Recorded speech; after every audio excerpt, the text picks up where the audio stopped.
Evening. Good evening, dear Ready? sister. Okay, we are now on The Facebook. content of this meeting is being sent to a third party. Is Yeah. that? Yeah, now we are on Facebook, Bhante. All right. Okay, good. Good evening, Bhante and all Kalyana Mita Sukhi Hontu. I'm Aliana. Welcome to Sutta Discussion Day 81 by Bhante Dr. Gangodawila Chandima. Tonight's class is the 10th class of Sabbāsava Sutta with the topic, the final review. So in the next class, we will be discussing a new sutta, which is Pitaka Santana Sutta, Majjhima Nikaya 20. Sabbāsava Sutta is the 6th sutta from the total of 10 sutta that have been chosen by Bhante Chandima for this sutta discussion. For those who have missed our previous classes, please check on Ti-Ratana Vihara Aman Pradana Klang Facebook page and YouTube channel. We have uploaded the previous 80 classes there. The Sutta discussion Zoom class is always open, therefore whoever that wish to join the class via Zoom where we can engage directly with Bhante can contact us on Ti-Ratana Vihara Amapadana Klang's Facebook page messenger. We are always welcoming newcomers. Our speaker, Bhante Dr. Gangodawila Chandima, is the Associate Editor of the Journal of International Buddhist Studies, or JIBS, which is published by the Buddhist Research Institute of Mahachulalongkorn Raja Widyalaya University in Thailand.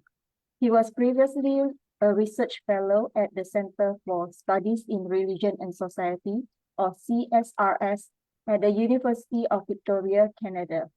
Bhante Dr. Chandima was also a Theravada Buddhist chaplain at the University of British Columbia in Vancouver, Canada from year 2012 till 2016. Bhante is currently the senior advisor to Patisota, a virtual Dharma organization that hosts a weekly online Pali reading class, Sutta discussion, Dharma talks, and a variety of other Dharmas activities. His Dharma works can be accessed at www.patisota.blogspot.com. Without further ado, we welcome once again Bhante. Thank you very much for the wonderful talk as always. Sadhu, sadhu, sadhu. Thank you, Ariana. Good evening, Dhamma friends.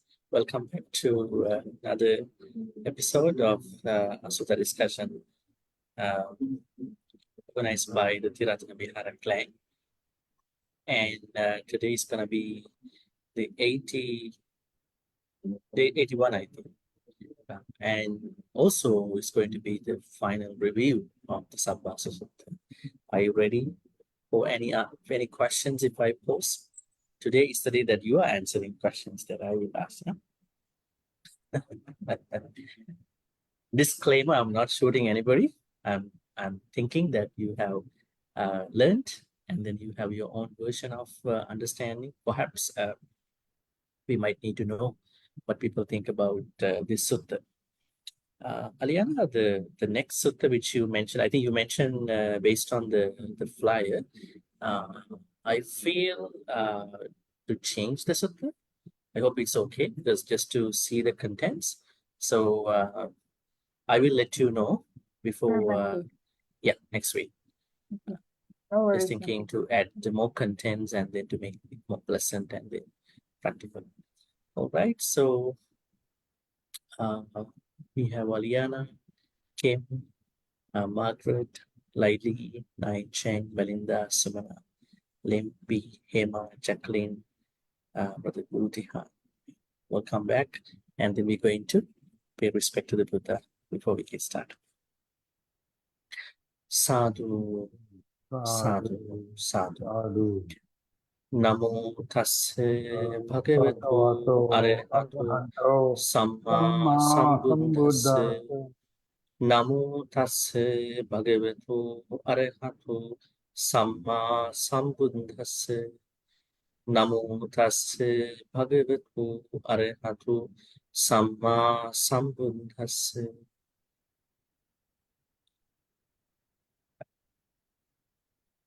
Okay, so have you done your self-study about the sutta?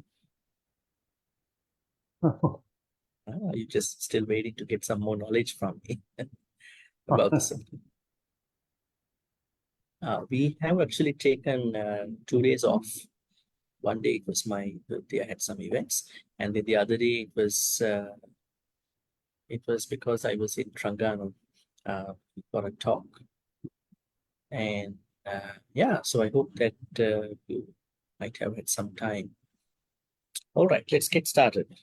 Where are we gonna get started? Let's get started from the name, the title of the sutta. Sabbāsava. Sabbāsava. So what does this mean? Sabbāsava. Sabba means? Is it influx, Bhante? Oh, Yeah, Sabba. yeah. Sabba Oh, means. Sabba. Oh, Sabba means all. Asava. Cankers. Now there are translations at this point. Cankers, taints, influxes, outfluxes, fermentation. So I would rather again ask you to think about the place where our akusalas going to start. Now, when you see a river, if you really want to know where does the river come from, not the Ganges, huh? The Indians say the Ganges come from through the matted hair of this goat Shiva. Nobody has seen goat Shiva and goat Shiva's matted hair, right now, the goat Shiva. Or you could say Himalayas. But if you see a river and you know that, there is a certain place that this river is supposed to start from, probably a fountain, probably something like that. So in the same way, if you really wonder where my akusalas, whatever my akusalas start from, this is the starting point. Asava, right? I would say the fountain of akusala, right? Now the terrible thing is that fountains are not easy to get dried up, isn't it? Fountains are not easily get dried up because they are always what you call bubbling up. The water is bubbling out of the fountains. So it's not easy for rivers may dry up. Fountains are not supposed to be dried up. So also akusalas. The starting point of the akusalas, asavas, they are not going to dry up unless you're going to make that attempt to dry them up. Right? So now you know. Sorry about the sounds. I'm probably behind the highway here. Do you hear the sounds a lot? Probably. Echo. I don't know what to do. Probably there is no noise cancellation. Or here. maybe we should No, not from your side. Well, you hear me well, right? Oh, yeah, I can That's hear it? you Yeah. well. Yeah. yes, Bhante, we hear Okay. you well. Yeah. Let's Thank go you. this way. All right. So if somebody asks you, can you identify asavas? Then the easiest, quickest answer is, this is the fountain of akusalas. This is the starting point of akusalas, right? Because fountains are never going to dry up because they are, making water all the time. All right, asava. What? Okay, Sabbāsava, all asavas. Now in this Sabbāsava Sutta, Sabbāsava Sutta means all asavas, all asavas. How many asavas are there? Which we discuss in the sutta. 7. Huh? Huh? Really? Are there 7 asavas? Can you read? Can you give some thoughts? Can you give wise Dasana. attention to the list now? Huh? There are 4, Bhante. 4. There are, according to the Sabbāsava Sutta, there are 3 asavas. 3 asavas. But according to the Abhidhamma, there are 4 asavas. Sutta and Abhidhamma have to be 7. separate. 7 are the methods how you're going to overcome. Okay. Sorry. All right. That's okay. So there are 3 main asavas: Kāmasava, Bhavasava, Avijjāsava. You could also say Ditthāsava.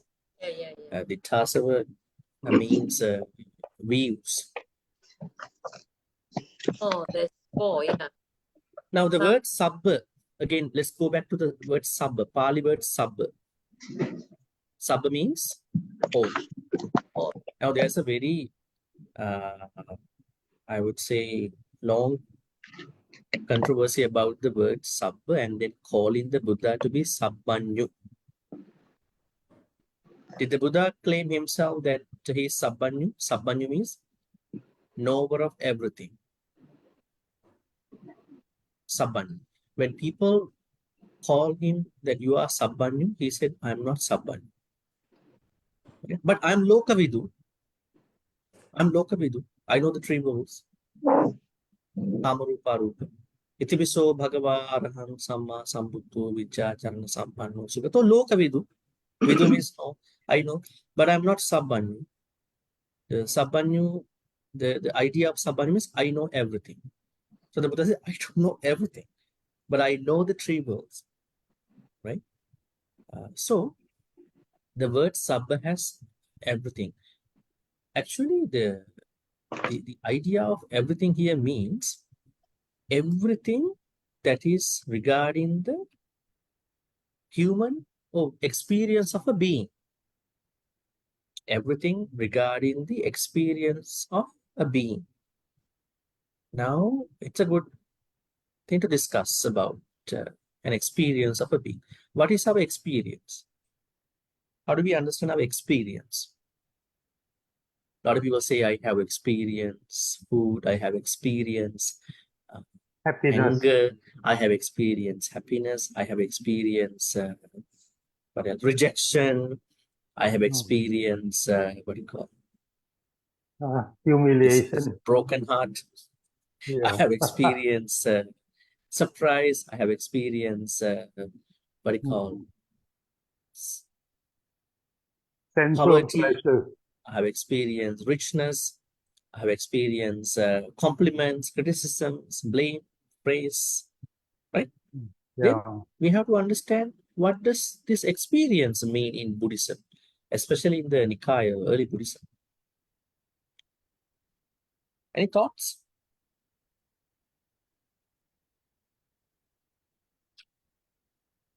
Don't tell me experience is experience. Huh? Is the experience the forerunner of perceptions? All right. Some connections. I want you to think about a Pali stanza to answer this question. Let's go to the first stanza of the Dhammapada. Dhammapada. What is the first stanza of the Dhammapada? Mind is foremost. In Pali, Mano Pubbangama Dhamma, Mano Setta Manomaya. Let's take this first. Mano Pubbangama Dhamma. That means Dhamma. What does Dhamma mean here?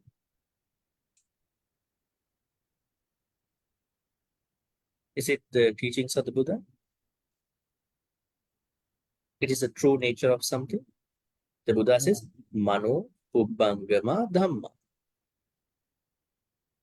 What does Dhamma mean here? Here, Dhamma means phenomena. Phenomena means thoughts. Five, pretty much. So you have to go to the five attributes. Dhamma here means all our sanyas and vedanas, and perhaps sankharas, perceptions, feelings, and formations that we are creating through the perceptions and feelings. Right? Perceptions are the harbinja, I would say the forerunner of everything, right? So the Buddha says that all our sanyas, vedanas, pretty much, sanya and vedana are preceded by the influence of the mind, right? Because mind is the carrier of our own sanyas and vedanas in one life. In one life. Then what will happen to our sanya and vedana when I die, when you die? Where are they going? Are you leaving them in your house and then going to another life? Or are you carrying them? Are you carrying your sanya and vedana? What will happen to Sanya and Vedana? What does Sanya mean? Let me, probably some might not understand this. Sanya means perception. If I make it more simple, identifications. Now, we identify things referring to the past, referring to the future. Now say, for instance, you identify a person, good person. So you have had an experience in the past about a good person. So now you are going to understand another new person with that past sanya, perception. All right, this person looks like the one that I knew before. I think this person may also be a good person. This is for the present time. And you might be projecting, hypothesizing about the future. Oh, there may be similar ones that might be coming in my life, in my work life, in my social life, maybe kalyana mitras in your temple background or wherever. So you are projecting that these similar people will show up in your life in whatever the circles. So it's the bad stuff. Let's say you had a bad experience with somebody who you really trusted in your life, and then now you are thinking you think that I should not trust people.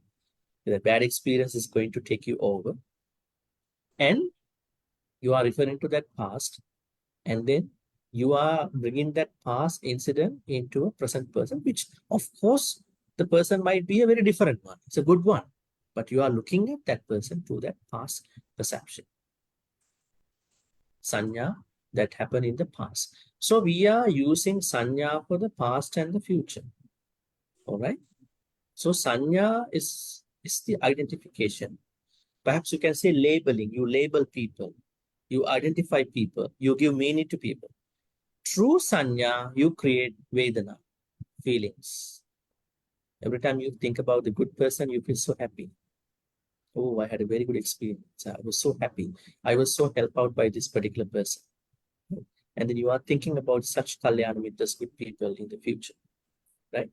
So it carries a feeling at the same time. So here, experience includes two major things, sanya and vedana. So if somebody asks you in the future, how did the Buddha explain experience in Pali concepts, in Dhamma concept? You can say experience consists of two things, sanya and vedana. All right. So that's something very interesting to think about. Sabbā. All right. So once again, we are thinking about asavas and how important are asavas? That's another good question. How important are they? Now in the Dhamma, there are a lot of Dhamma concepts. Panchakanda, 12 sense bases, 18 elements. There are many minor major Dhamma concepts. So out of these Dhamma concepts, how important are asavas? How important is the play of asavas? Probably, is it very significant in our Dhamma journey to understand?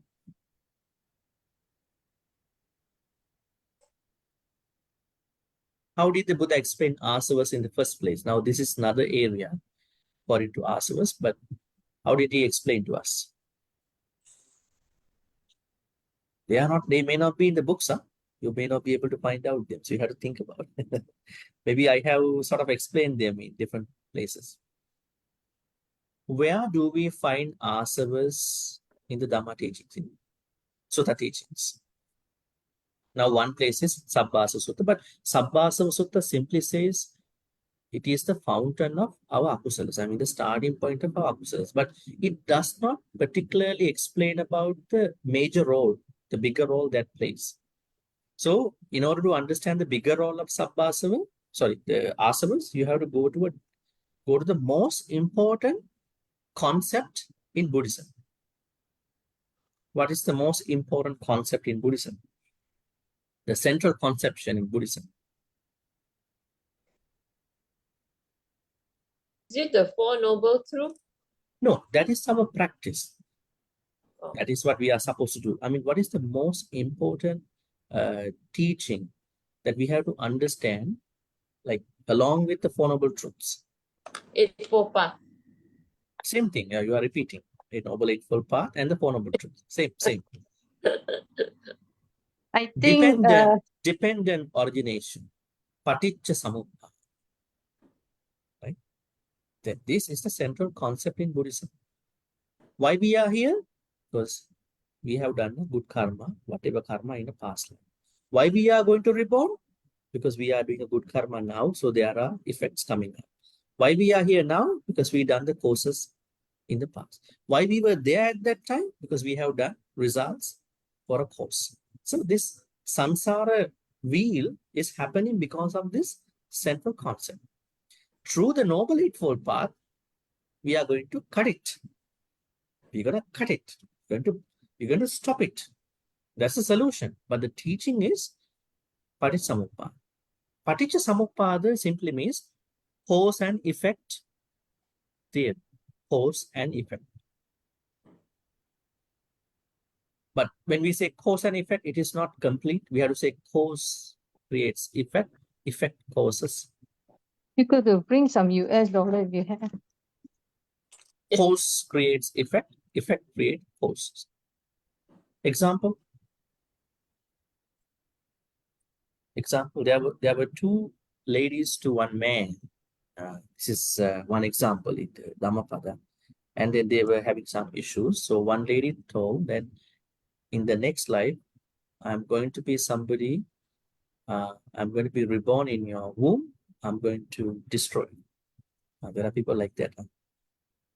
To make the most out of the anger, they're going to be reborn into the same person. And they're going to become so bad to that person.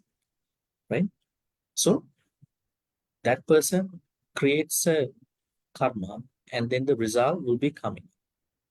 As I always say, when you are getting things from other people, when you are benefited by other people, that means you have certain debt, DEBT, debt, support debt, whatever.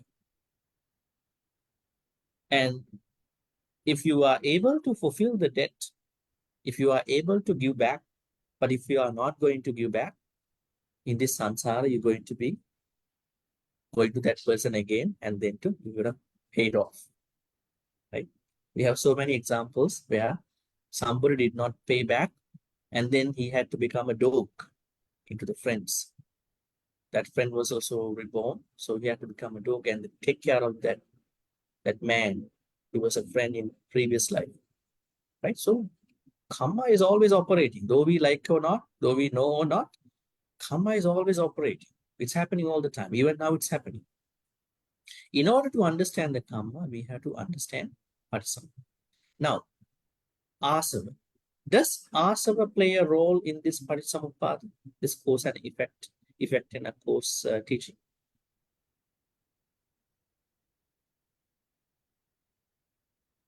Yes, Bhante. Yes. How? Yes. How?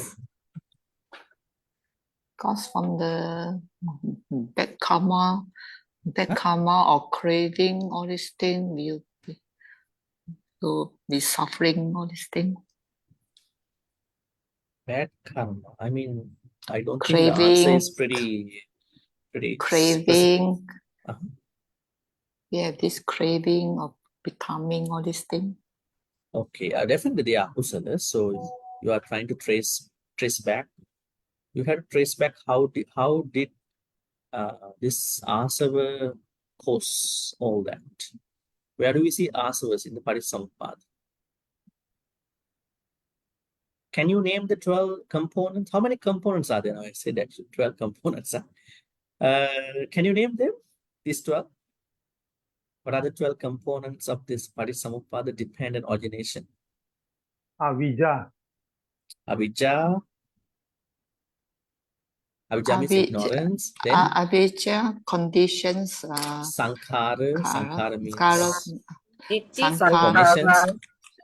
Then avijja paccaya sankhara. Sankhara paccaya vijnana, consciousness. Vijnana paccaya namarupa. Consciousness creates mind and matter. Namarupa paccaya salayatana. Namarupa creates Six bases. Salayatan. Salayatana Pachya Hasu. Six Hasu. bases create touch, the contact. And then And then Passa Passa. Pachya Vedana. Vedana. The contact Vedana. creates a feeling. Tanha. Vedana creates Tanha. tanha. That means craving creates, Upadana. feeling creates Then, tanha, yeah, craving. Tanha Pachya Upadana. Upadana. Craving Then, creates clinging. Upadana bhava. Bhava. Then, power. Then Bhava. Jati. Bhava Jati. becoming yes. Jati. All right. Upadana Pachya Bahu. Java. Clinging creates next slide, becoming. Then Bahu Pachya Jara Maran. When you are going to be reborn, then you have to go through all the aging and despair, the lamentation, grief, and depression. all the terrible Guilt. things. Huh? Yeah. All right. Jara Maran. Whole Aging and mess. death. Whole mess of sufferings. Okay. All right. Where is Asava here? Is Asava part of Patisamuppada? In the Tanha. Now, I think I already explained to you this long time ago, many weeks ago. Now, where is, you all accept that Asava should be somewhere here. Where is that somewhere? So, how do we understand Asava with the dependent origination?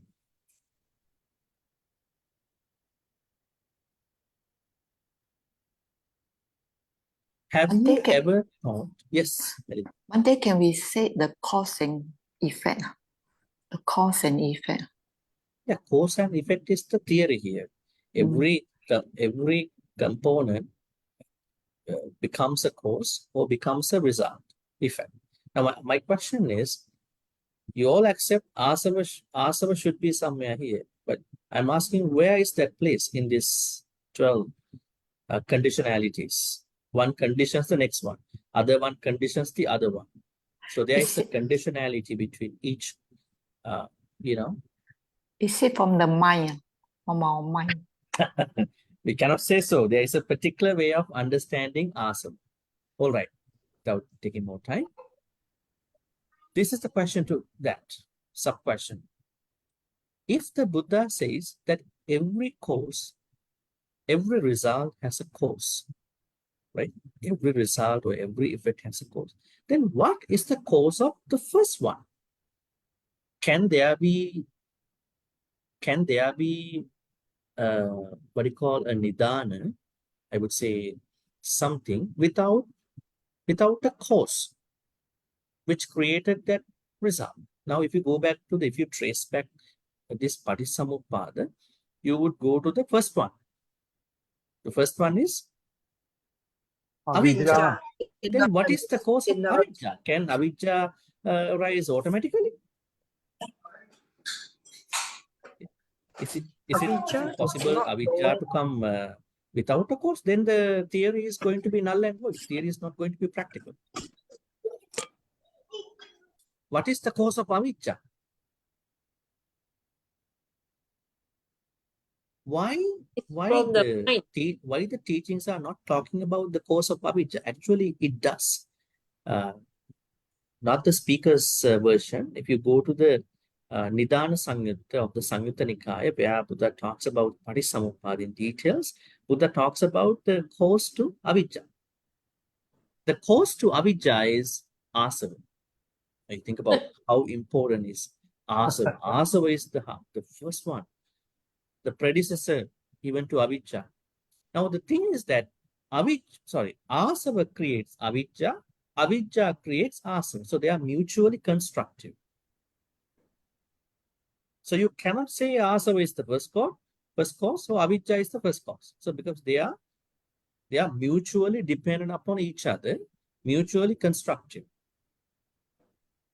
So the fountains of akusalas create avijja. Sometimes avijja creates ignorance, asava. So that is how we have to understand asava. Asavas are most important teaching to understand about our akusalas. All right. Now, what is the answer to asavas? Let me ask you, because today is a review. Where is the place of asavas in the Paටිsamuppada?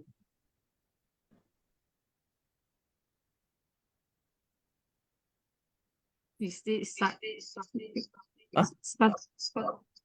clinging? Clinging? Then again we go back. We go back to the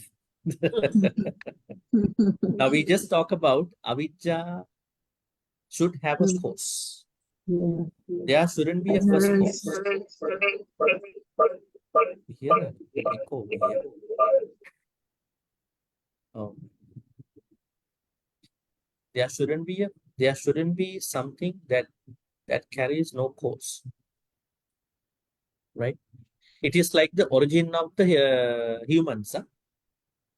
The origin of the humans. Humans were not reborn abruptly. The Buddha says in Aganya Sutta, Diganikaya, humans are coming from.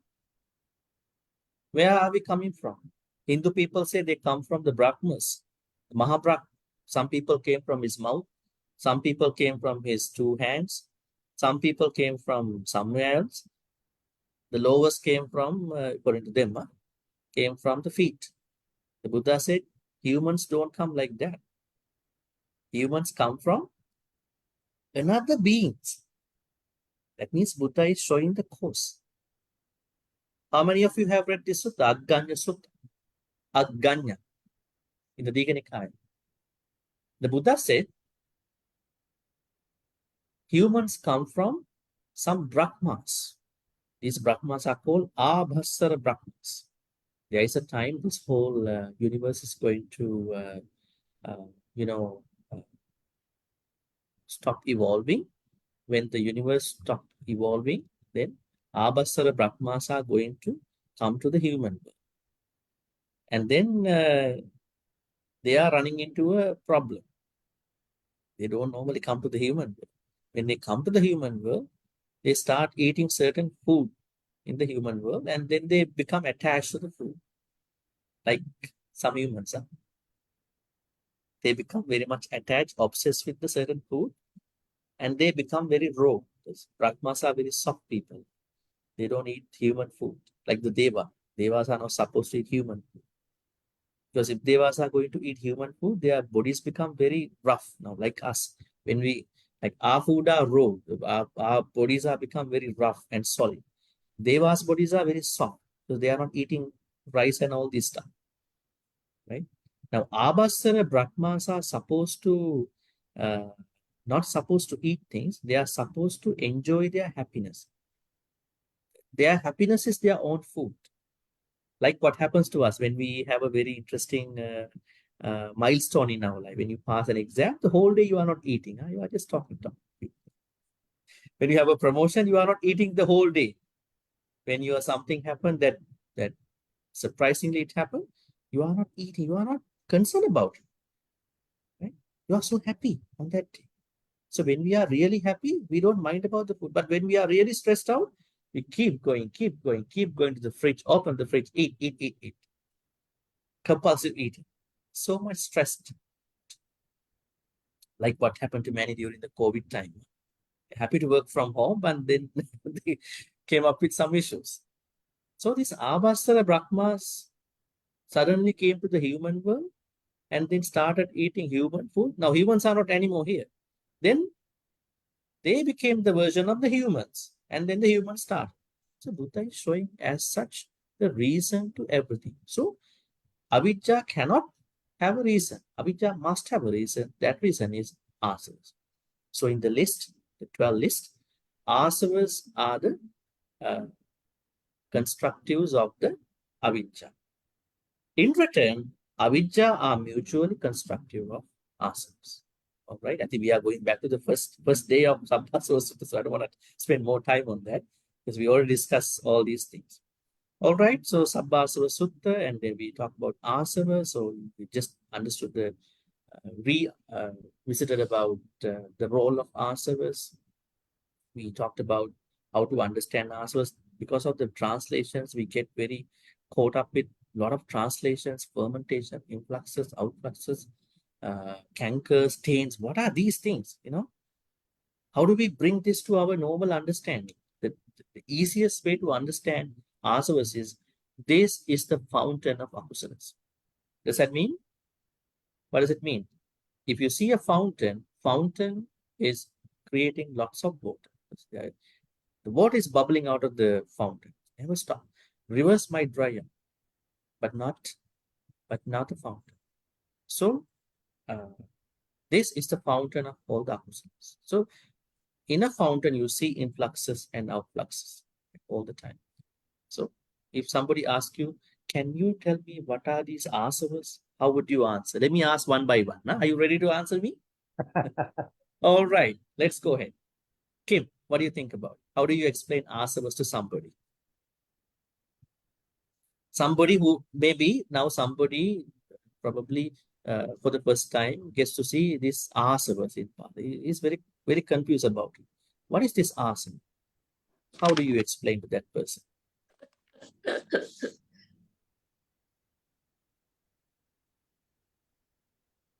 You I'm want some stuck. time?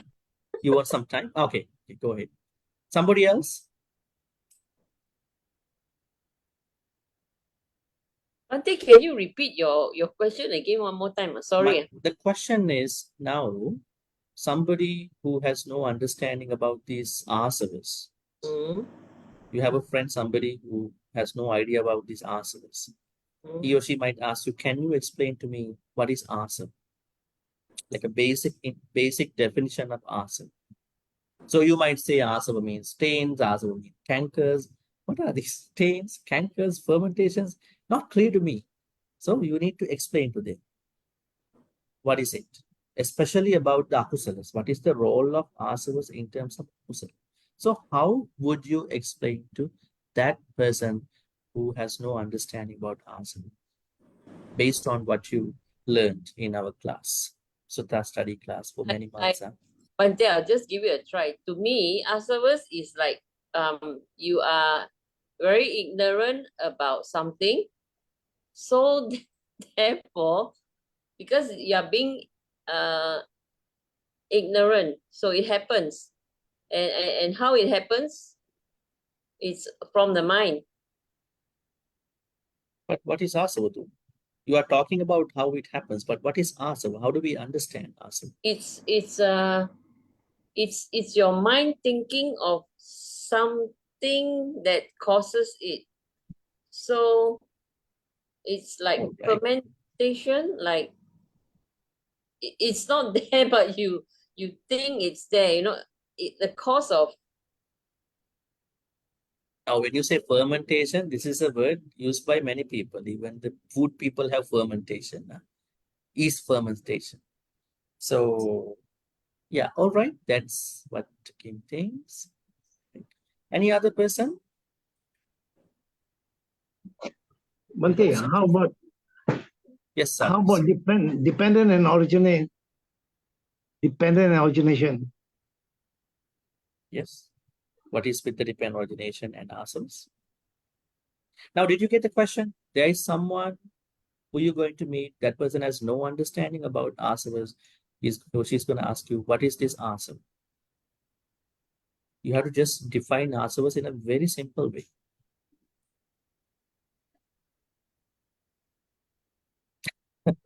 All right. Any others?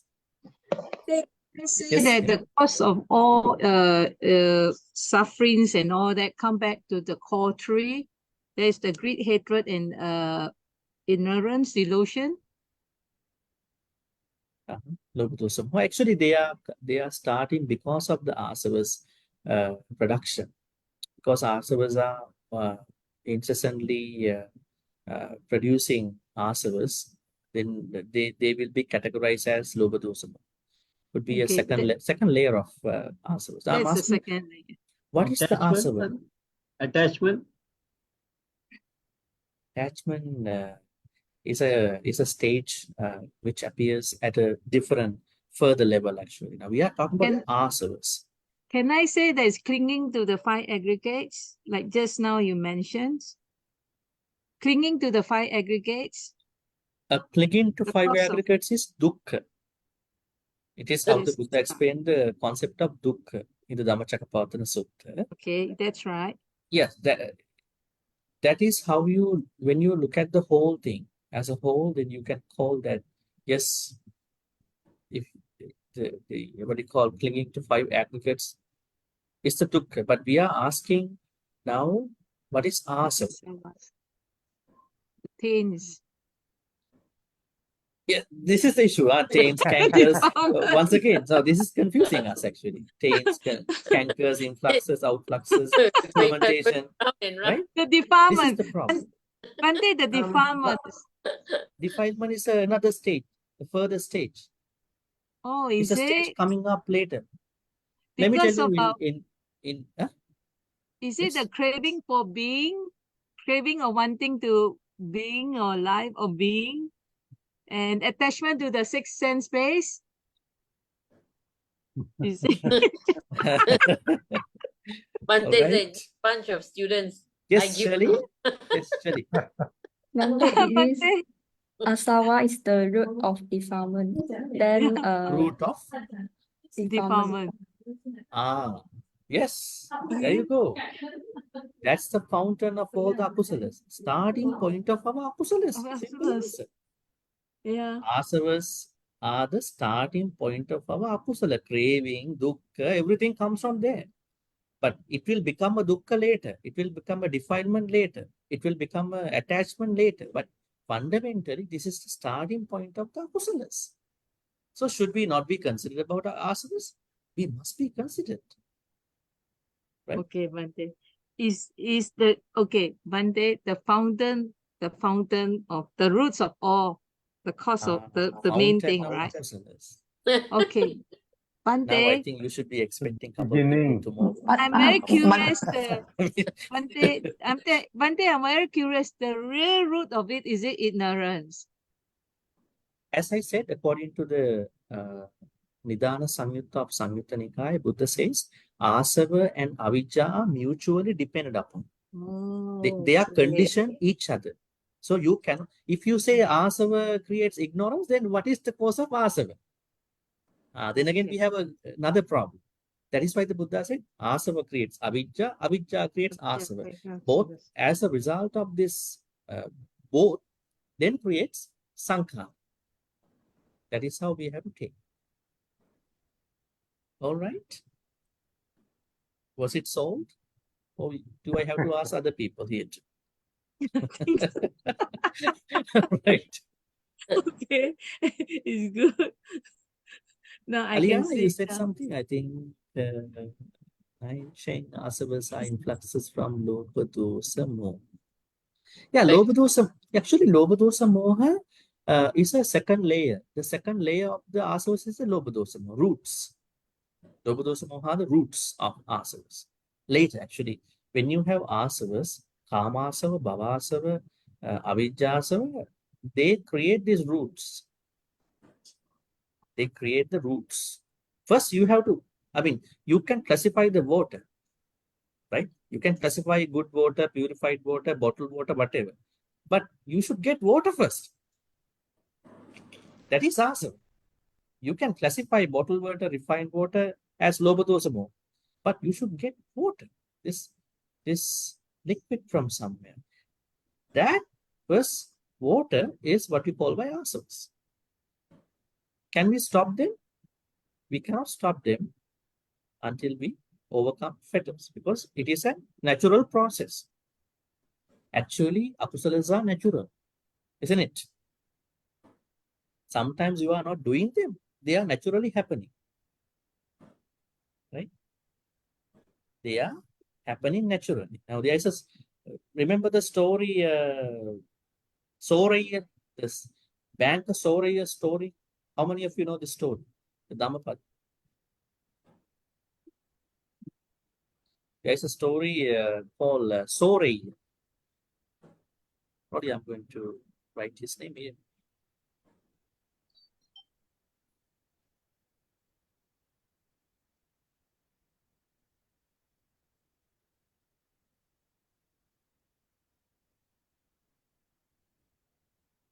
Sorry. He's a bank, okay? A bank guy. This is the only story where someone's sexuality was changed right away. Soraya was a man, he became a woman. And then he became a man again. Interesting story. Soraya, what happened? One day Soraya was traveling and he saw the monk called Mahakachaya. So Arhan Mahakachaya, by looking at him, he had a very lustful thought about him. Because he had a lustful thought about this Arhan, he became a lady right away. And then now you might think becoming a lady is a bad thing. We cannot say so. In that example, he became, because he had a male life and he became a lady. And then he was very embarrassed. So he actually left the cart secretly without even telling the charioteer driver. Then somebody saw her, fell in love with her, and then after some time married. Now, Soraya had 2 children from the marriage as a husband. Soraya gave birth to another children As as a a wife. lady, right? Then one day, Soraya told this to another friend.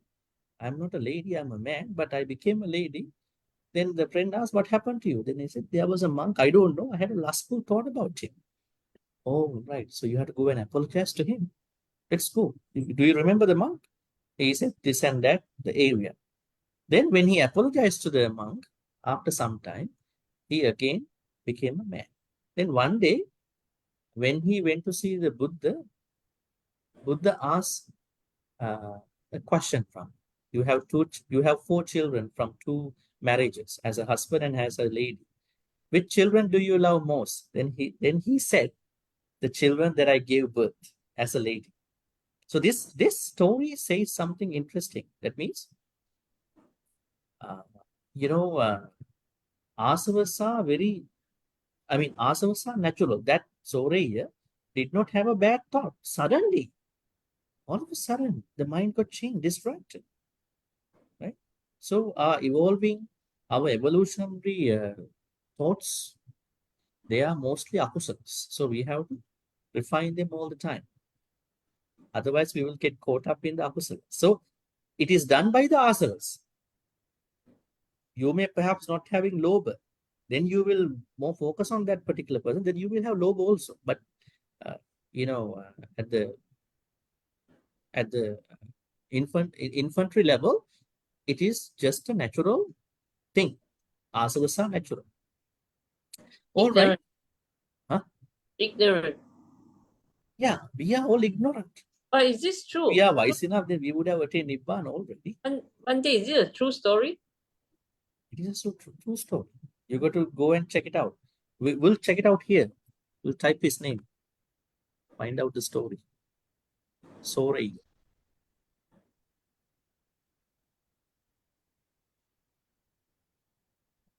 The story of Soraya. Let's see, Soraya. See, this one is better. Pali Canon. This is a dictionary. The man from the city of Soraya, a Settiputta of Soraya, once when he and friend and a large retinue were driving out of the city to bathe. He saw Mahakachayana adjusting his robe before entering the city for Pindapa alms. Soraya saw the elder's body, the monk's body, and wished that he would make him his wife, or that his wife's body might become in color like elders, arahants. Immediately, Soraya turned into a woman. Interesting.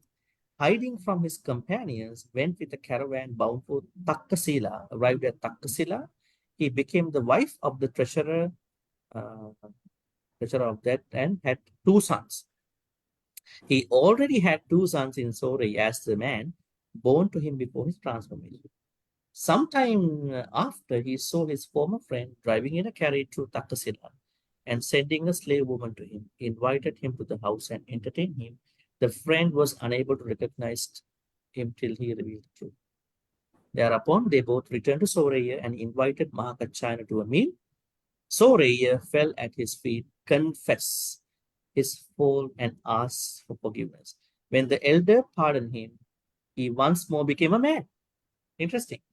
He Mm. entered the order under the elder, went with him to Savat.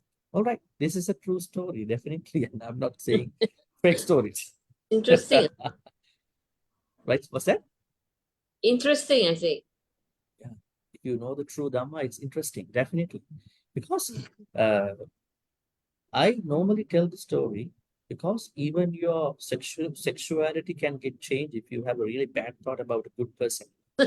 That means it's not permissible to have a bad thought about a bad person. It's a very bad dusila person that you have coming up with a bad thought. Each carries some bad results. All right, so coming back to asavas. So this is the asavas that we've been talking. Once again, what is the shortest way to identify asavas? Asava means the The fruit. fountain of all akusalas. Right? Simple answer. Don't get bogged down by all these small concepts. You'll be like in a mess. Think Right? until your head also. All right. Now let's go to the sutta.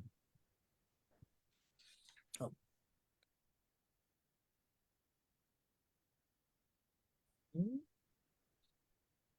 Looking at the sutta, we are reviewing now.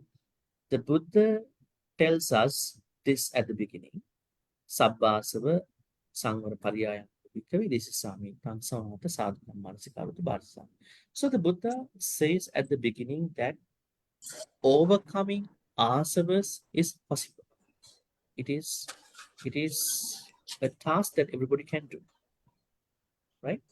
So nobody can say that it is a task that many of us cannot do. It is possible. We really put our effort. And then here he brought up a very interesting word. Janato aham bhikkhave passato asavana kayang vadami. Then he tells us a condensed, concise version of this overcoming of all the asavas. What is it? Janato passato. Janato passato. What is it? What does janato mean? What does passato mean?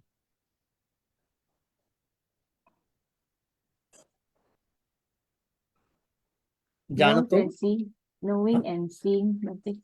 Janato means knowing. Passato? See. Now, this is a very good teaching which is very helpful for us to understand about our akusala moments. Our akusala moments. How do I say that? Now, if you look back today, I hope that you've been doing a lot of akusalas today in the past. Let's say if you pick up a certain akusala moment that you had, if you brought up this janato passato approach, you would have handled that akusala moment very differently. Now, for most of us, we understand the basic Dhamma, right? Now, for you, 5 precepts: not killing, not stealing, not misbehaving, not lying, not clouding the mind. Are they very difficult teachings for all of you? I think all of you know them. Even these Dhamma school students know them, right? They are very pretty basic teachings. But in practice, are they going to be as easy as you think? In practice, not in theory. We can talk all day long, all night long. I'm asking in practice. In practice, it's going to be tough. Why is it tough? There may be conditions that make us become tough about these precepts, especially as lay people on yourself. Just because we understand that this is bad, this is evil, is it easier for us to practice them in our life? We are coming up with new distractions, right? Isn't it? Now the world has been changing rapidly. Things are getting changed. The way we interact with people are different. The era that we are living is very different. The way we respond to people could be different. The way you work may be different. The way you spend your life could be different. Aren't these factors influencing your overcoming of the akusalas on a daily basis? Yes, they are going to affect, definitely. right? They are going to affect. So that means knowing alone is not enough. That means we need a very interesting approach in addition to knowing. There are people who don't know anything. I mean, there are some people who don't know anything about these things. So knowing of the Dhamma is not enough. Then what is also more important at the same time? You need to simultaneously bring these two. Passato is very important whenever you know the issues. Passato means seeing. Now in Theravada, they are bringing another Pali word for this called Vipassana. Vipassana. What does Vipassana mean? Seeing thing as it is. Seeing things as they are. It is. Or seeing As they are. things as they come to be. As they really are. Yeah, as they really are means now you going to see how they exist now. At the same time, you have to see how they became as such, how things came to be, and then how things as they are. So now let's say you are gossiping with you have a moment to gossip. Now, you can gossip, but you know gossiping is bad, but you are a little bit pampered by that gossiper on the other side. And then you are driven by that gossiper, and then, no problem. Never mind, I gossip today and tomorrow I'm not gossiping. Right? So there are a lot of distraction going around in our circles, friend circle, family circle. So we cannot hurt other people, definitely. And we cannot become very rigid about these things, but we should be able to see what we are doing as much as we can. Let's say we are getting a time to gossip. Then we know gossiping is bad, but are you able to see that this gossiping has to be stopped by now? Then you have this mentality, what the Buddha is talking here. Janato Passato. What are the other examples in your own way? Have you ever returned back to your good mind that you have an opportunity to be bad, actually? You got an opportunity to be evil, actually. You can definitely, nobody knows, but you can. Have you ever returned yourself back to your practice? Or you got a lot of opportunities, but you could not? That's a good question, right? Is the question clear? Now I'm trying to tell you about Janato Passato approach. So whenever you got an opportunity to be bad to other people, to be bad to you even, have you ever been able to understand or see what it is at that point? On time, on time, not later. Later, anybody can say, I'm so sorry, I apologize to you. Something like that. There are honest mistakes we may do. But have you been able to probably divert yourself from that akusala? If so, then you are incorporating definitely this Sabbāsava methodology. Definitely, you can definitely incorporate into your life. If you cannot, then you cannot. So the Buddha says, Janato Passato. I tell everybody that it is possible. What you have to do is that whenever you've got a moment of being evil to you and to others, whenever you've got a moment to do akusala, you should be able to see that akusala well ahead of time and then to divert yourself. Probably get rid of that particular moment, and probably you're going to replace that moment with the kusala power. Maybe you are able to stop it in time. Right?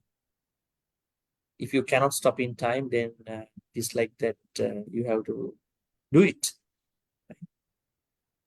Akusala also has a no point of return, like a vehicle is going on amber, going to be amber on the intersections. You can't stop in the intersection. You have to go now, otherwise you're going to be rammed into other cars, right? Now you are in the, what do you call the second signal? Amber, or the second one, the yellow one? You are trying to cross the intersection, but the signal is the yellow one. Going The to be red amber. amber. Huh? Yeah. No, Amber. amber is the red one. So you are now, the green light is gone already. Now it's going back to the amber. You are in the middle. You see the yellow light, and you know that it will become red very fast. You are in the middle of the intersection. You must go. So let's say you have caught with the akusala, then you can't come back again, to become a kusala at that point.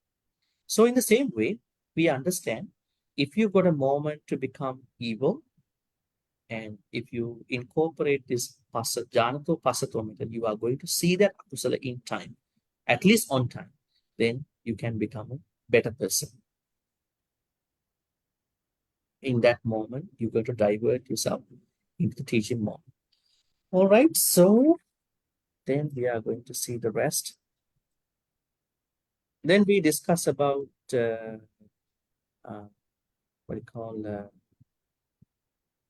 7 methods. The Buddha said. Now, when you think about asavas, the fountain, the starting point of our akusalas, there are 7 methods we can initiate, we can put into practice in order to overcome, to combat, to curb their existence, their presence. There are 7 ways. Now, whenever the Buddha says there are 7 methods, that means there are different methods to tackle different asavas, probably different asavas productions, byproducts, productions. All right. What is the first one? Asavas that should be overcome by The seeing. first one inside. See. Yeah, simple. Let's take the simple word. Seeing. Seeing. This seeing means that pasato. Janato pasato. Lot of asavas can be seen way before they're going to arise in our life, way before they're going to give us a hard time, big time. But unfortunately, we miss out those opportunities. We will let them grow, not let them go. We're going to let them grow, and then they will become very hard trees, not like plants. Then it takes lots of time and effort to get rid of them. So you can see them ahead of time, and you can do something. When you see them, you can either go away from them in a nice way, not in a very hurtful way. Have you seen some people who are becoming a little bit unpleasant in overcoming akusalas, asavas? All of a sudden, somebody can run into a gossiper's. Sorry, I'm picking up this gossiping. All of a sudden, somebody is running into probably a certain akusala. What kind of akusala is that? Let's say slandering, pisunavacha. They are going to divide people all the time. Wherever they go, they want to divide people. They see good people, they're going to divide these people. They're not going to unite people. So then what is going to happen at this point? This person is always trying to break relationships, break other people's relationship, going to be a third party, friendship relationships, right? So now this person is going to understand that this is a moment that I might get caught up with this slandering. So I'm not going to do that. Actually, in order not to do it, you should have an understanding also, right? That knowing also very important. Without knowing, how come you're going to decide I'm not going to do it? So knowing is there. You are able to reflect that knowing also. Some people know, but they cannot bring that to the mind at that moment. So there are 2 things involved. Being able to bring the knowledge at the right time, being able to see the problem at the same time. So these 2 make up you not to do the akusala. All right. So it's a very important. I think we can minimize at least 90-95% akusalas in our life if we bring this first approach. Dasana. The second approach, Restraining. restraining. That means sangvara. Sangvara Sabbāsava. means how to practice sangvara in order to overcome akusalas, asavas. Restrain from the sixth sense. Our senses. Can we calm down other people? Can we restrain other people? That is not our role also. We can restrain our senses. Does restraining our senses mean a sense deprivation? Our senses are involuntarily working all the time. Our eyes are working, ears are working, nose is working, tongue is working, body is working, thoughts are working, mind is working. So that means, do we have to stop all these processing, stop all these actions, these sensory function? Can we stop our sensory function? No. We can. That is why in one of the suttas, this is the sutta called Indriya Bhavana Sutta, Majjhima Nikaya 152. A blind man approaches the Buddha, and then, no, not a blind man. Somebody approaches the Buddha, asks the Buddha, Bhante, I have a lot of people whom I don't like to see in my life. They have brought lots of suffering to me. Then is it okay if I don't see them? And then thereby I can minimize my negativities and then attain Nibbana. And the Buddha said, the blind people will attain Nibbana better than you, faster than you. Interesting, huh? Then there's another man coming up and saying, Bhante, I have lots of people's sounds, which I don't like to hear their words, their whatever they talk. So I really don't like their words. So can I just probably, in today's world, can I put some earbuds and then kind of walk away from their sounds? Or maybe I might walk away from them and then feel the happiness of not hearing them. The Buddha said, then the deaf people will go to Nibbana better than you, faster than. Yeah. So that means this is not a sensory deprivation. You have to keep them active. So watching the senses does not ever mean a sensory deprivation. You cannot deprive of your senses. You have to have them active. But whenever you see the people who you don't like, what can you do? Walk away. Walk away. You are going to a party, then you could not avoid that party. Then you have branded somebody as an enemy. Probably you hate that person. And you're going to see that person. How would you respond as a Buddhist, not as your own character, as a Buddhist, as someone who is truly going to practice the Buddha's teachings? Just ignore him. Be compassion even though you don't like them. That person might say, I had lots of compassion about this person and he misused my compassion. So I'm so angry about this. So I'm so angry. I'm very hateful. Don't even talk about compassion to me again. So he or she has made her own reasons not to see them and come up with the anger. Surely what you could do is upekha. Direction. Not liking, not hating. That's the only thing. Upekha, is it? Yeah, upekha. You are in the middle. Not liking, not hating. Then where you are going to stand? In the middle. If you stand on the side of attraction, if you stand on the side of repulsion, then you are bothered by it. Of course, I know you all have very good people, very good Kalyana Mitras in your life. You really like them. You really want to talk to them, see them. Or at the same time, you may perhaps have at least one or two people, maybe more people, depending on character. So then, what if you take the attraction part very well? Then you have to hate them, definitely, other part. So the Buddha said, come to the middle. If you're going to get caught up in the two, on the two polar sides, you are either, it's like a, how do you say? Love-hate relationships. Love-hate. One time you love today morning, evening you are hating that person. Then next morning hating, next evening loving that person. going to be really troubling, terrible relationships. I mean, the way we look at it.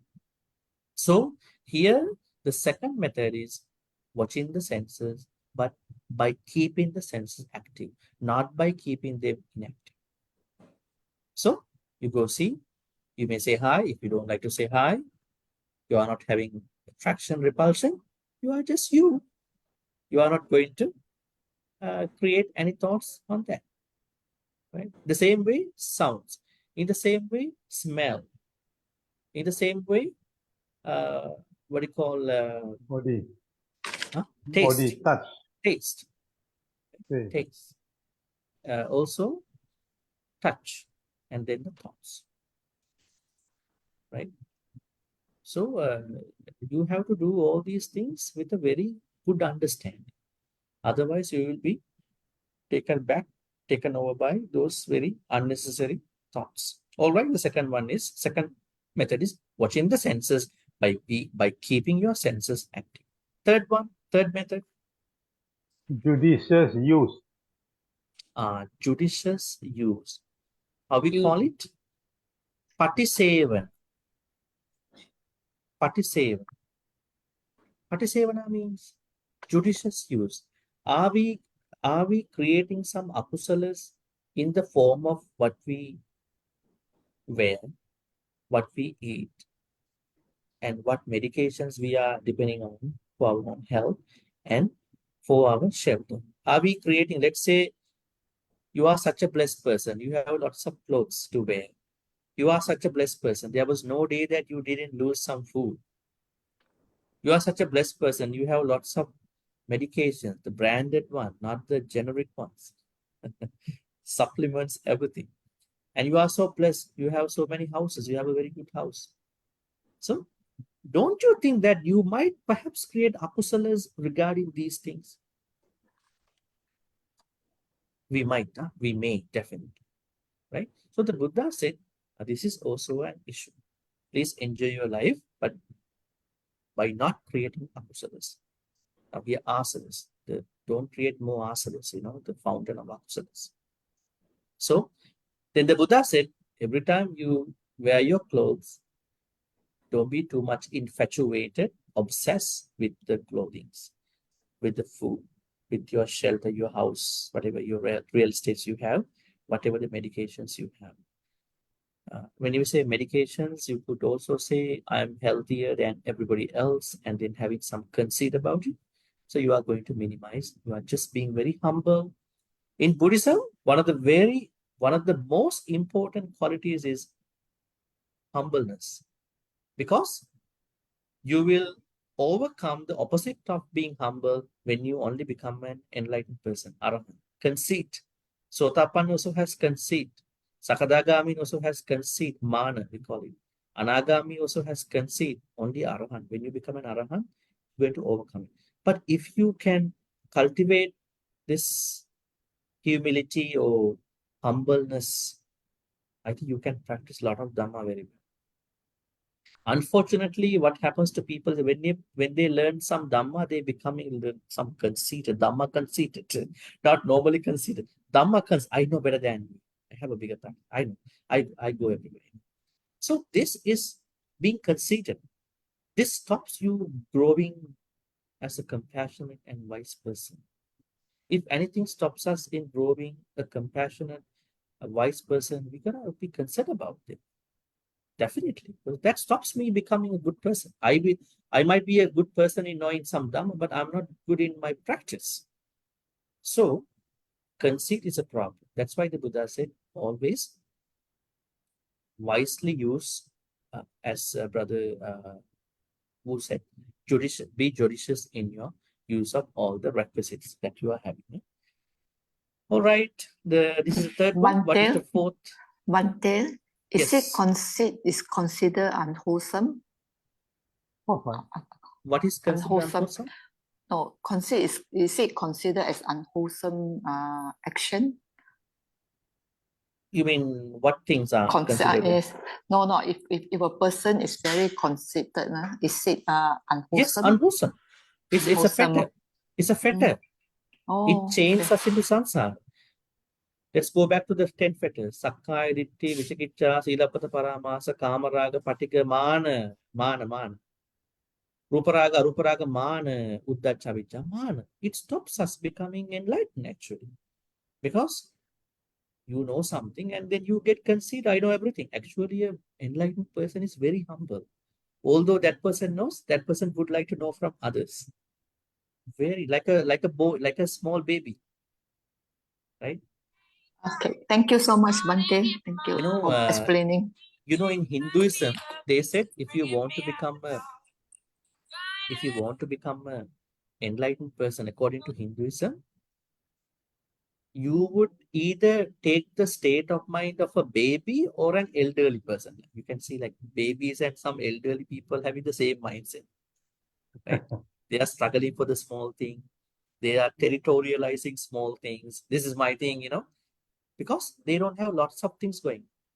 The people who are in between, infants and the elderly people, they are the ones who are having a struggle.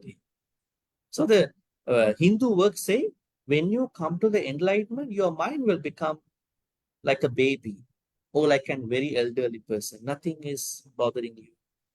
You are simply living. Are small infants concerned about anything very superficial? I don't think at all. They cannot lie, right? If they lie, they are showing it with the face, right? They cannot keep secrets, right? That is the mind, actually, in my understanding. If I see some of the teachings of an arahant, of somebody who is going to become an arahant, so humble. That humility is a must. All right, so that is the third method, judicious use, wise use of the requisite. And then we're going to talk about then the fourth one. Fourth one is adivasana. Adivasana means tolerance. Tolerance is the key to everything in our life. If you have been a successful person, I think there is no wonder that there is so much patience involved in that success. Lots of patience. If you found the right person in your life, I think definitely due to lots of patience. And you think about how many people you have missed out on because of you were very impatient. You were so straight. You were so impatient. So you missed out a lot of opportunities in life. Lots of good people in your life because due to impatience, due to intolerance. So patience is the key, right? Tolerance. We have learned that from the Buddha and many other arahants and many other stories, right? When you are tolerant, you can get rid of lots of asanas. You can become angry, but you make a choice. I'm not going to become angry today because I know it's not good for me today. You can become very what do you call grumpy, but you make a decision. I'm not going to be grumpy today because it's bad. It's not good for me because you are tolerating of what do you call your good state of mind, and you are intolerant towards the opposite. That's the fourth one. Fifth one is going to be parivajjana. Parivajjana means Avoiding. sometimes Buddha said you can avoid, sometimes under certain circumstances. That it doesn't mean that you call up the person well beforehand, the party organizer. Is that family coming to the party? So I'm not going to come. You are checking out, right? You are checking out well ahead of time. The Buddha said there are certain circumstances which it is okay, which they are okay to avoid. What are those circumstances? They are terrible ones. There's a dog who is going to bite on the way. This dog is on the loose now. Are you going to go on that way as a passenger? That's going to be a terrible journey. They're going to definitely attack. Maybe a terrible horse, terrible elephant. So Buddha said there are certain things you can avoid, but not most of the human experiences, sensory experiences. Right? Because there are certain risks, dangers attached to them. Because of the danger, you are going to walk away from them. Is that the fifth one? Yes, the fifth one. Then the sixth one, Vinodana. Vinodana means Destroying. Destroying. destroy. The Buddha said us not to destroy anything. Then how come Vinodana become destroy? The Buddha told us never destroy anybody. Never destroy anybody's possessions. Never destroy anybody's good name, reputation. Right? Then how come we have to understand destroying here. The Buddha said, if you have a thought of ill will, you have to destroy that ill will thought with loving kindness. If you have a thought of harassing other people, then you have to destroy that harassing thought with a supporting helpful thoughts.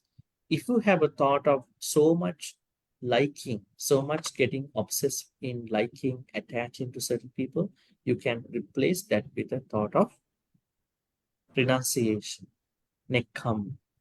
So then you are on one side destroying the wrong side, and then you are putting you onto the, or you are replacing you on the good side of the same thought. So destroying appears in this point because of that. We have to do that. And the last one is bhavana, bhavetaba. Bhavetaba means we have to develop. What can we develop? You can We have to develop. patience. What are we going to develop? Develop our mind. Seven Mind bojjhanga. doesn't need developing. Mind is mind. We have to develop seven bojjhangas. Seven bojjhangas are appearing in our thoughts. The Buddha said, mind is a sense faculty. You are going to develop thoughts. Chitta, chittanupassana. So here Buddha refers to developing seven bojjhangas. Now we have a confusion. On one side, Buddha talks about Noble Eightfold Path, where to develop. On one side, Buddha talks about Brahma Vihara.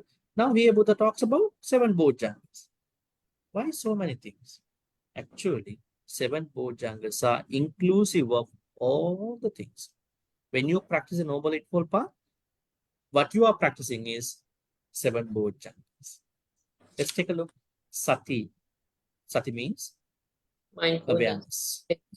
Dhamma Vichaya. When you are practicing Noble Eightfold Path, you have to investigate your Dhamma, the true nature of the Dhamma, phenomena. Then Viriya. Viriya means Sammavayam, energy. Sati, Dhamma Vichaya, Viriya. Piti. Piti means joy. Joy here refers to the joy that you will acquire through jhanas, Samma Samadhi. The Sati, Dhamma Vichaya, Viriya, and Piti. Passaddhi. Passaddhi means tranquility. This is something that you are attaining at the end of the Noble Eightfold Path. You are going to perfectly tranquilizing yourself. The Buddha said there are two parts of tranquilization. One is Kaya Passaddhi, while the other one being Chitta Passaddhi. Now here Kaya means, Kaya does not mean body. Now these are mostly about Sanya, Vedana and Vijnana. They are all mental parts, right? Because you must have a relaxation of the body before doing the meditation, right? If you have tightness of the body, you can't meditate. So you have to definitely relax them. So there's no connection to the tranquility of the body here. They are all tranquilizing of your mental factors, Sanya, Vedana, perceptions, feelings, and then consciousness. Finally, Passad, there are two more. Samadhi means Samadhi, which means Concentration. right concentration. And then Upekka. Upekka is the highest quality. Equanimity. Upekka is the highest quality in Buddhism. Equanimity, Kim, how do you practice? How would you define Upekka? Stay neutral.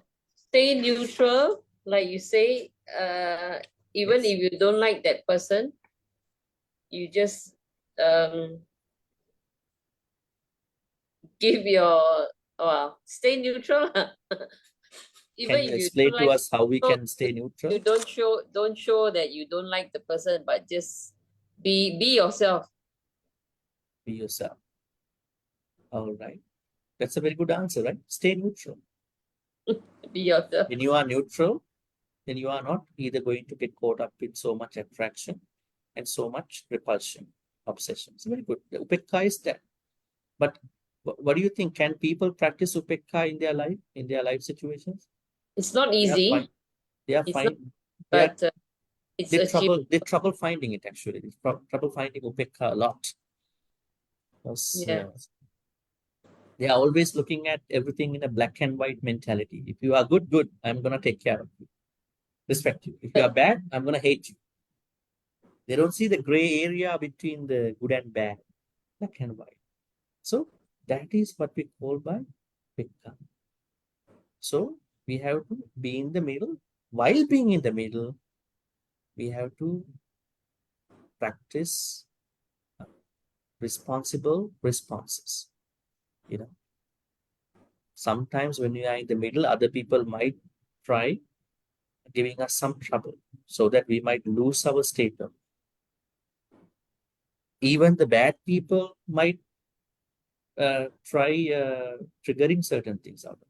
So you are going to be very careful, but you are going to keep your peace. But you are not going to be the enemy of anybody. Don't be the enemy of anybody. Yeah? Do not be the enemy of anybody. Why is it? Enemies will Kill take you. revenge. They will take revenge. They might be Yes. seeking opportunities.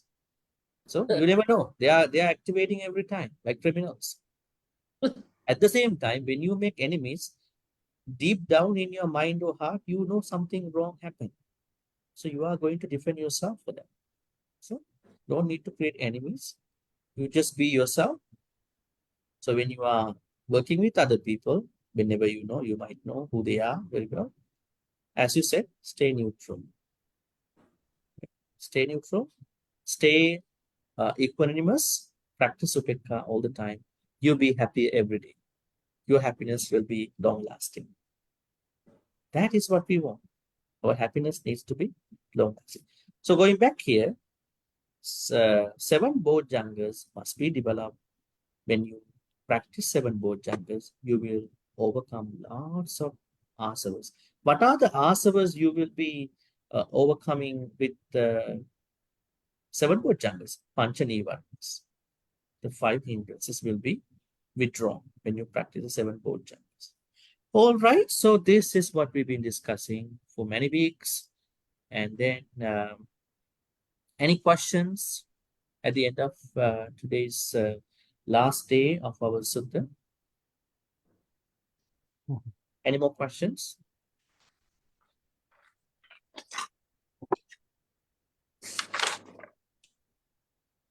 Bhante, Yes. what like play don't know is in the Upeka we just play don't know with what we are doing. Would that be a practice on that? Under Can you rephrase again a little bit?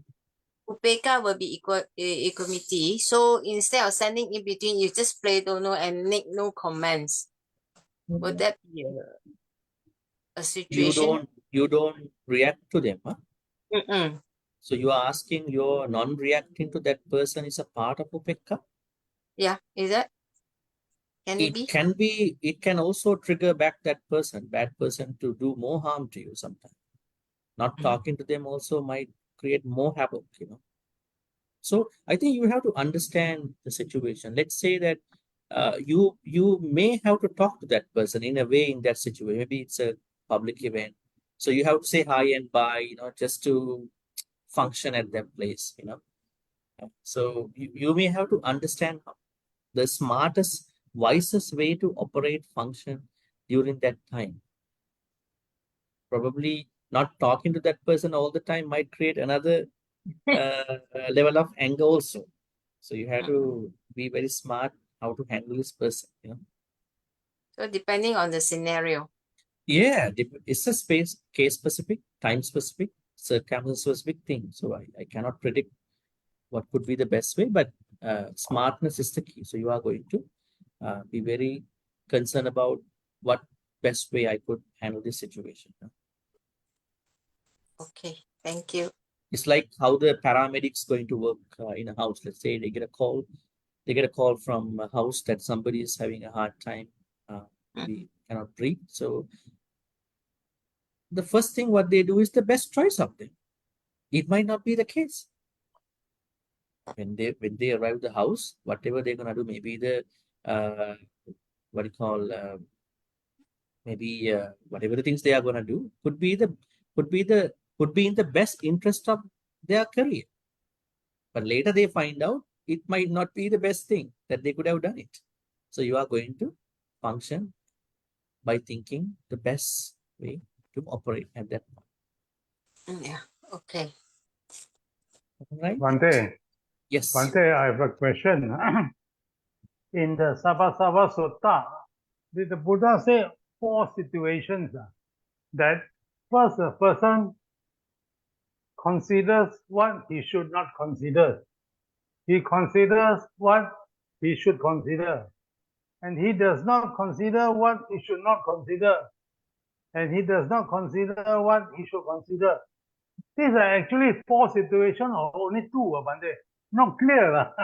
I cannot Okay, clarify. it's a part of the Yoniso Manasikara. You know, this is a part of the first method. First method, Ah. Dasana. So under Dasana, Buddha said that there are people who practice Ioniso, unwise attention, because they are Oh. not giving attention to the right things. They are giving attention to the unnecessary things.